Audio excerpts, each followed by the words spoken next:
नमस्कार, आप देख रहे हैं टपरी वार्ता और मैं हूं साहिल राय। दोस्तों, कुछ दिनों पहले पश्चिम बंगाल और उड़ीसा में यास नाम का एक तूफान आया हुआ था, जिसके बाद प्रधानमंत्री श्री नरेंद्र मोदी ममता बनर्जी से पश्चिम बंगाल में तूफान से हुए नुकसान के बारे में बातचीत करने के लिए पश्चिम बंगाल में एक बैठक के लिए पहुंचे। पर दुख की बात यह है कि उस बैठक में मुख्यमंत्री ममता बनर्जी शामिल ही नहीं हुई। पश्चिम बंगाल के मुख्य सचिव उस बैठक में शामिल होने के लिए आए, वो भी आधे घंटे बाद, जिसके बाद केंद्र सरकार ने मुख्य सचिव को एक पत्र लिखकर केंद्र सरकार के साथ काम करने के लिए उन्हें दिल्ली बुला लिया है। उन्हें आज सुबह 10 बजे पहुंचना था, पर वो अभी तक पहुंचे नहीं हैं। तो आज की इस वीडियो में हम बात करेंगे कि क्या है पूरा मामला और क्या होगा अगर पश्चिम बंगाल के मुख्य सचिव केंद्र सरकार के साथ काम करने के लिए राजी नहीं होते हैं। दरअसल अल्पन बंदोपाध्याय 1987 बैच के एक आईएएस ऑफिसर हैं और पश्चिम बंगाल के मुख्य सचिव भी हैं। इनका रिटायरमेंट कंप्लीट होने वाला था, पर राज्य सरकार ने 3 महीने का एक्सटेंशन इनके लिए मांगा था, जिसके लिए उन्होंने केंद्र सरकार से एक आग्रह किया था और 24 मई को इसके लिए अप्रूवल भी मिल गया था। तो अब सवाल यह है कि क्या रिटायरमेंट के बाद भी एक्सटेंशन मिल सकती है? तो इसका जवाब है हाँ। दरअसल डेथ कम रिटायरमेंट बेनिफिट के रूल 16(1) के तहत एक्सटेंशन मिल सकती है।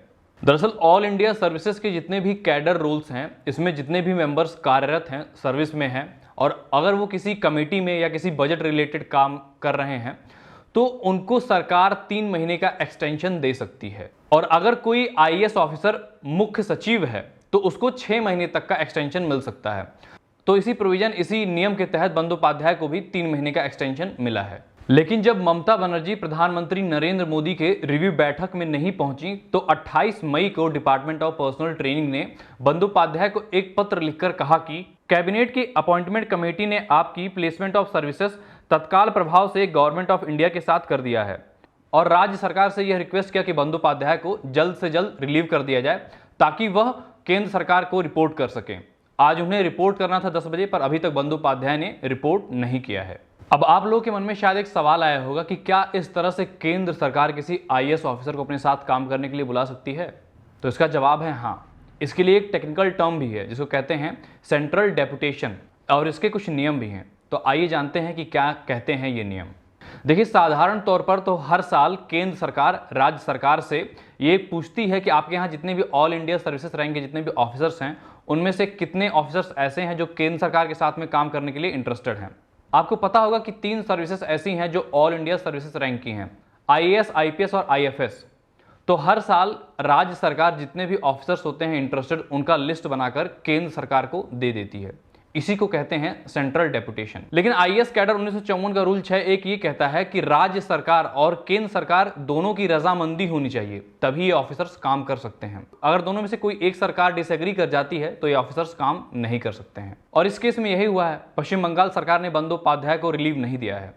तो ऐसे में क्या होगा? ऐसे केस में नियम के हिसाब से केंद्र सरकार और राज्य सरकार को बात करके मामला सुलझाना होगा, पर इसमें भी ये कहा गया है कि अंत में केंद्र सरकार के फैसले का ही राज्य सरकार को पालन करना पड़ेगा। तो जैसा कि बंदोपाध्याय ने अभी तक केंद्र सरकार को रिपोर्ट नहीं किया है, तो यहाँ पे सवाल ये खड़ा होता है कि क्या केंद्र सरकार बंदोपाध्याय के खिलाफ कोई कार्रवाई कर सकती है?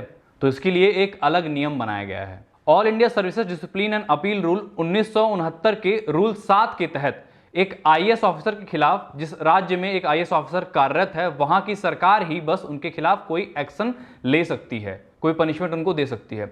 और इस पे भी एक कंडीशन है कि राज्य सरकार और केंद्र सरकार दोनों का एग्रीमेंट होना चाहिए, दोनों एग्री होंगे तभी किसी एक आईएएस ऑफिसर को पनिश किया जा सकता है।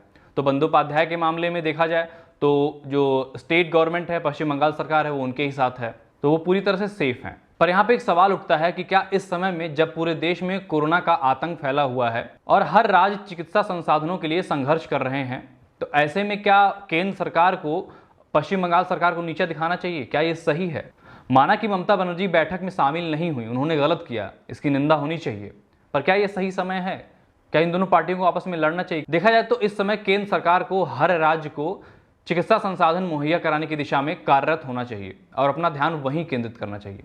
आप लोगों का इस मामले में क्या कहना है, हमें कमेंट में लिखकर बताएं। अगर आप ये वीडियो यूट्यूब पे देख रहे हैं तो हमारे चैनल को सब्सक्राइब करें, अगर फेसबुक पे देख रहे हैं तो हमारे पेज को लाइक करें और इस जानकारी को अधिक से अधिक लोगों तक पहुंचाने के लिए हमारी वीडियो को शेयर करें। धन्यवाद।